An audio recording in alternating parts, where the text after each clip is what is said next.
சட்டமன்ற தேர்தலை முன்னிட்டு கழக பொதுச் செயலாளர் புரட்சித்தாய் சின்னம்மாவை நேரில் சந்தித்து ஆதரவு தெரிவித்த தென்காசி முன்னாள் எம்பி வசந்தி முருகேசன் அஇஅதிமுகவிலிருந்து விலகி புரட்சித்தாய் சின்னம்மாவின் சீரிய தலைமை ஏற்று தன்னை கழகத்தில் இணைத்துக் கொண்டார். மதுரை அழகர் கோவில் சாலையில் உள்ள தனியார் விடுதியில் நெல்லை மாநகர் மாவட்ட அஇஅதிமுக மகளிர் நீ செயலாளரும் முன்னாள் நாடாளுமன்ற உறுப்பினருமான வசந்தி முருகேசன் கழக பொதுச் செயலாளர் புரட்சித்தாய் சின்னம்மாவை நேரில் சந்தித்து தன்னை கழகத்தில் இணைத்துக் கொண்டு வாழ்த்து பெற்றார். புரட்சித் தலைவி அம்மா இல்லையே என்ற கவலையில் இருந்த தமிழக மக்களை காக்க புரட்சித்தாய் சின்னம்மா முன்வந்திருப்பது தங்களுக்கு மிகுந்த மகிழ்ச்சியை ஏற்படுத்தியிருப்பதாக வசந்தி முருகேசன் தெரிவித்தார். நான் முன்னாள் பாராளுமன்ற உறுப்பினர் வசந்தி முருகேசன், அனைத்திந்திய அண்ணா திராவிட முன்னேற்றக் கழகத்தின் நிறுவன தலைவர் டாக்டர் புரட்சித் தலைவர் எம்ஜிஆர் அவர்களின் நல்லாசியோடும் இதே தெய்வம் புரட்சித் தலைவி அம்மா அவர்களின் அருளாசியோடும் தியாகத்தாய் சின்னம்மா அவர்களின் தலைமையை ஏற்று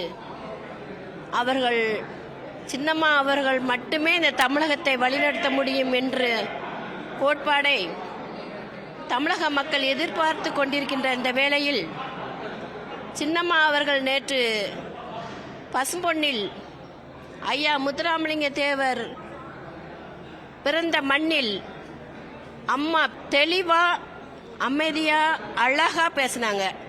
அம்மா சின்னம்மா அவர்கள் சொல்வதை பார்த்து நான் மட்டுமல்லாது தமிழக மக்களே கண்ணீர் விடுகின்ற நிலையை தான் நாங்கள் பார்த்து கொண்டிருந்தோம். தமிழக மக்களுக்கு நம் தாய் இல்லையே என்று வருத்தத்தில் இருந்த தமிழக மக்கள் இப்போ நம்மளுக்கு சின்னம்மா கிடைத்து விட்டார்கள். சின்னம்மா ஏனியா ஏற்றி விட்டவங்களெல்லாம் இன்னைக்கு அம்மாவை புறக்கணிச்சிட்டாங்க. அது மட்டும் அம்மா அதெல்லாம் நான் இது பண்ணலை. என்னோட தமிழக மக்களின் நலன் தான் என்னோட நலம் என்று சின்னம்மா அவர்கள் முடிவெடுத்து இங்கே வந்திருக்கிறது நாங்கள்லாம் எல்லோரும் வரவேற்கிறோம்.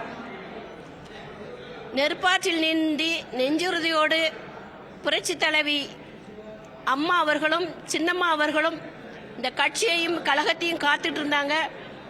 புரட்சி தலைவி அம்மா அவர்கள் இல்லையே என்ற வருத்தத்தில் நாங்கள் இருந்தபோது இப்ப சின்னம்மா அவர்கள் நான் இருக்கிறேன் கவலைப்படாதங்க தமிழக மக்களே என்று கூறியிருப்பது எங்களுக்கெல்லாம் ஒரு சந்தோஷமாக இருக்கிறது, மிக்க மகிழ்ச்சியாக இருக்கிறது. சின்னம்மா அவர்கள் என்ன கட்டளை இடுகிறார்களோ அதை ஏற்று நாங்கள் நடப்போம்.